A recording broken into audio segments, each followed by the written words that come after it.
Ayan o. Ayan.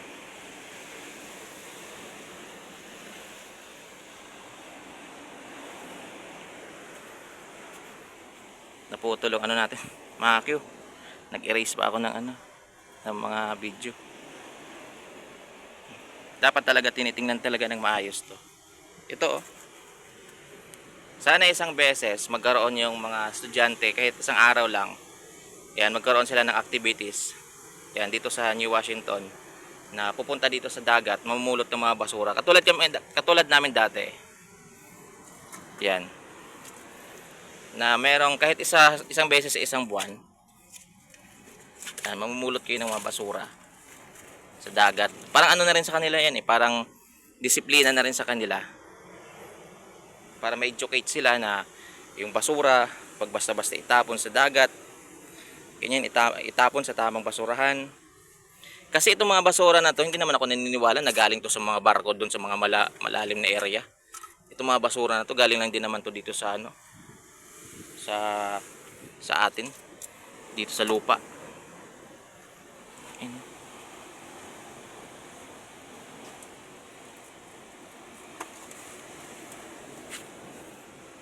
Isang beses lang, kahit isang ano lang, isang araw lang sa isang buwan. Eh mga ganito, dito na tinatapon talaga eh. Hindi na dapat yan itapon sa dagat. Mga ganyan. Disiplina lang talaga yung kailangan sa tao minsan. Guys, yun yung pinaka-importante. Kahit sa anong bagay, pag madisiplina yung tao, maganda talaga. Kahit sa katawan, huwag kang inom ng inom, ganyan. Yun yung mga disiplinang tinatawag. Iwas ka sa mga bisyo, yan. Kaso minsan yung tao rin, inaabuso rin nila yung ano.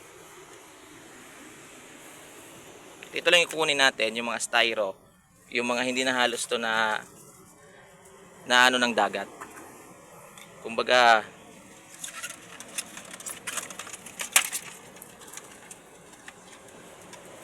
pag nabalik to sa dagat, ano na yan, magiging lason na sa mga isda. Yan o, mga ganito.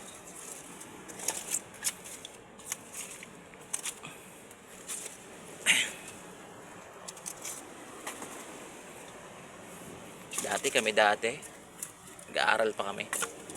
Ano yan, every month talaga yan, pumupunta kami sa dagat, naglilinis. Ayan, parang banding na rin, masaya.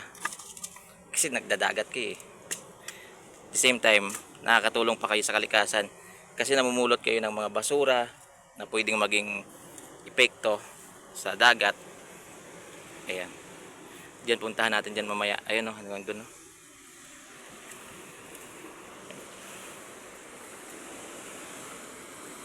Ayan o yung sako. Okay.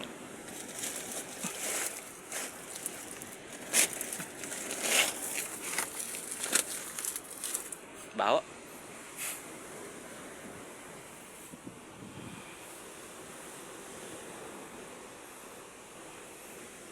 Try ko kayang mag-hire. Ayan o, sinong gustong sumama dyan. Ayan, mamulot tayo ng basura dito sa dagat ng New Washington. Yan, babayaran kita ng 200 pesos. Yan, kaya 2 hours lang. 3 hours. Yan, mamulot lang tayo. Lagay natin sa basurahan.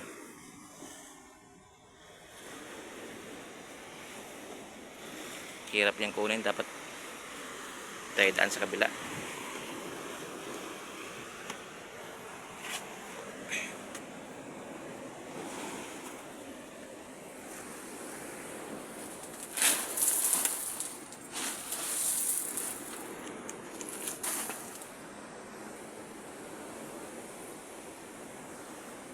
Yung mga ilaw dun sa ilalim.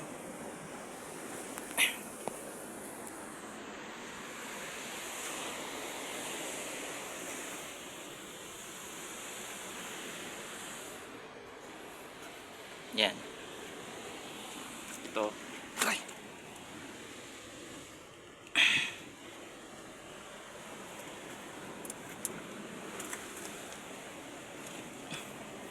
Aray. Nakatapak siguro ako ng ano, pako.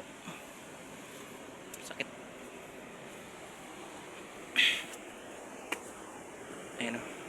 Yung ilaw na yun kunin natin sa baba. Nakuha na natin yung sako dito guys Wala na yung sako, nakuha na. Yung ilaw na lang. Ay.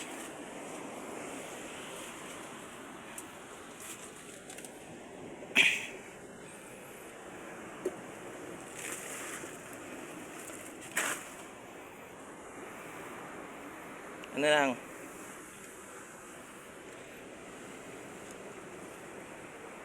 Unti-unti lang. Hanggang mamaya pa ako dito, mga hanggang alas 11 siguro. Ngayon oras pa lang. 8:18. So hanggang mamaya pa ako. Yung problema lang kasi sa atin ngayon guys, wala tayong isa lang yung cellphone natin. Cellphone lang kasi ginagamit ko mga Q. Wala talaga akong camera na magagamit. Kaya minsan 10 minutes, 20 minutes na video, full na. Kaya minsan yung iba nating napupuntahan, hindi na talaga nabibidyohan. Okay lang yan.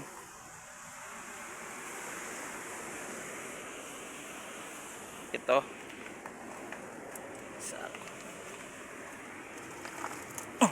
Ala.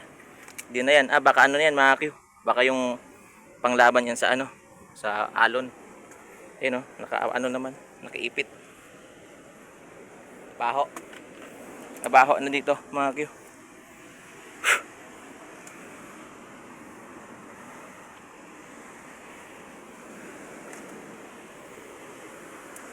At least tayo, kung magalit man yung kalikasan, at least hindi tayo maging guilty. Dahil kahit pa paano, ginagampanan natin yung natin, yung trabaho natin. Hindi tayo nagtatapon ng basura dyan sa dagat. Ayan, naglilinis tayo kahit pa paano. Siyempre hindi lang talaga natin lahat kayang gawin. Ako araw-araw talaga ako dito sa dagat. Hindi nyo na halos yan nakikita mga Q, kasi hindi na ako halos nagsishare pero araw-araw talaga ako. Ayun, babaho ditong part yun, sakto lang. Ito, mga plastic. Ito yung galing sa yung mga parcel parcel na mahilig kayo mag-order Shopee, Lazada. Tapos yung mga nyo, yung mga bubble wrap, tatapon nyo lang dito. Kawawa naman yung dagat.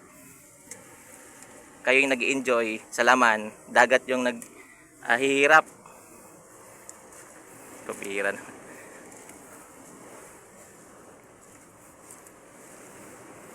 Mayroong balahibo ng manok. Makyo. Grabe, init na. Ayun na yung araw. Mag alas 9 na kasi, makyo. Kaya sobrang init. Ay. Enjoy kayo kaka-receive ng parcel nyo. Pero yung dagat, naghihirap. Ayos, no? Ba't di nyo itapon sa tamang basurahan kasi? Hindi ba kayo nag-aral? Hindi ba kayo naturuan ng yung basura itapon sa tamang basurahan?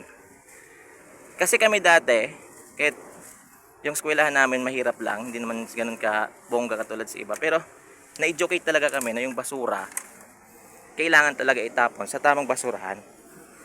At sa pagdating sa dagat, huwag magtapon basta-basta ng basura. Yan ka, mamaya ka.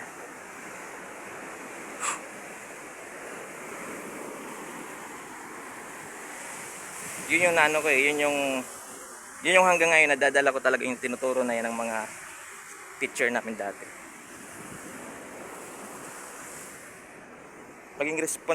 Maging responsible. Diba? Kasi kung magalit yung kalikasan, kawawa tayong lahat. Kawawa kami dito sa New Washington. Kasi lang yung dagat. Paano pag nagalit yan? Tatabunan na dito. Wala na. Wash out na kami. Magiging alaala na lang kami. Yan. Kaya sana guys, naman tayo, responsable.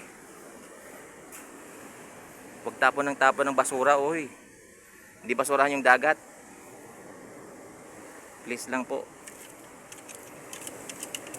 tingin-tingin din kasi kayo ng mga palabas sa ano, sa YouTube kung ano yung magiging epekto kapag tapon tayo ng tapon ng basura sa dagat. Yung mga isda na apektuhan na.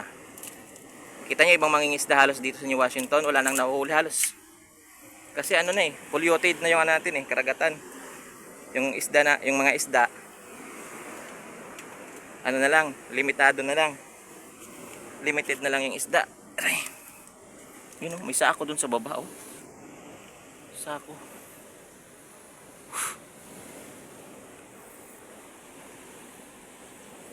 Ayan, kunin natin sa baba. Ito yung mga lamang dagat na to Yun. Ito na yung mga lamang dagat. Sira na po siya. Ayan.